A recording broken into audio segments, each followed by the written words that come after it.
হরে কৃষ্ণা, বৈষ্ণব ওয়ার্ল্ডে আপনাকে সুস্বাগতম। আজকে যে বিষয়টা নিয়ে আমরা আলোচনা করব সেটি হলো আমি কে? আমি কি আত্মা না শরীর? আপনাদের কাছে আমার একটি সহজ প্রশ্ন, আপনি কে? হয়তো আপনি বলবেন আপনার নাম, আপনার পেশা বা আপনি কার ছেলে বা মেয়ে।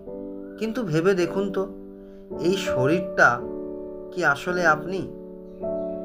বৈদিক শিক্ষা আমাদের জীবনে প্রথম যে পাঠটি দেয় তা হলো অহং ব্রহ্মাস্মি, অর্থাৎ আমি এই নশ্বর শরীর নই, আমি এক শাশ্বত আত্মা।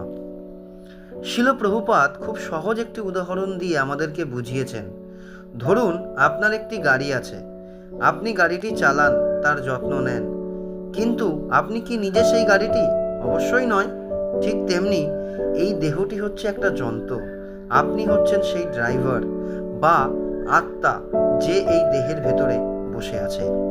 শ্রীমদ্ ভগবদ্ গীতায় 2:13 শ্রীকৃষ্ণ বলেছেন, দেহিন্নস্মি যথা দেহে কৌমরং যৌবনং জরা তথা দেহ অন্তর প্রাপ্তি ধীরস্তেন মুচ্যতি।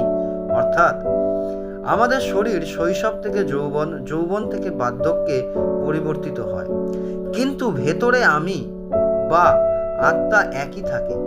শরীরটা মরে যায়, কিন্তু আত্মা অবনীশ্বর।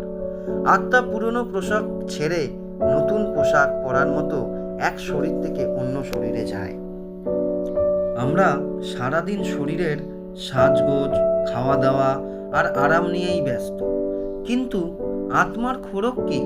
গাড়িতে তেল না দিয়ে শুধু বডি পালিশ করলে কি গাড়ি চলবে? চলবে না।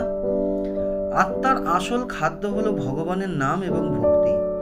আমরা যখন নিজেদেরকে শরীর ভেবে বসি, তখনই আমাদের সব দুঃখ আর ভয় শুরু হয়। কিন্তু যখন আমরা উপলব্ধি করি যে আমরা কৃষ্ণের নিত্য দাস বা অংশ, তখনই আমরা প্রকৃত আনন্দ খুঁজে পাই। তাই আজ থেকে আয়নার সামনে দাঁড়িয়ে নিজেকে প্রশ্ন করুন, আমি কি কেবল এই হাড় মাংসের স্তূপ, নাকি আমি সেই দিব্য চেতনার অংশ? জীবনের আসল উদ্দেশ্য হলো এই আত্মাকে চেনা এবং পরমাত্মা শ্রীকৃষ্ণের সঙ্গে যুক্ত হওয়া। এই ভিডিওটি যদি আপনার চিন্তা করা ধারণা বদলে দেয়, তবে লাইক দিন এবং শেয়ার করুন, আর কমেন্টে জানান আপনি নিজেকে কি মনে করেন, ড্রাইভার নাকি গাড়ি? হরে কৃষ্ণ। জগৎগুরু শিল প্রভুপাদ কি জয়। দেখা হচ্ছে আগামী ভিডিওতে নতুন এক টপিক নিয়ে। ততক্ষণের জন্য কৃষ্ণময় শুভেচ্ছা।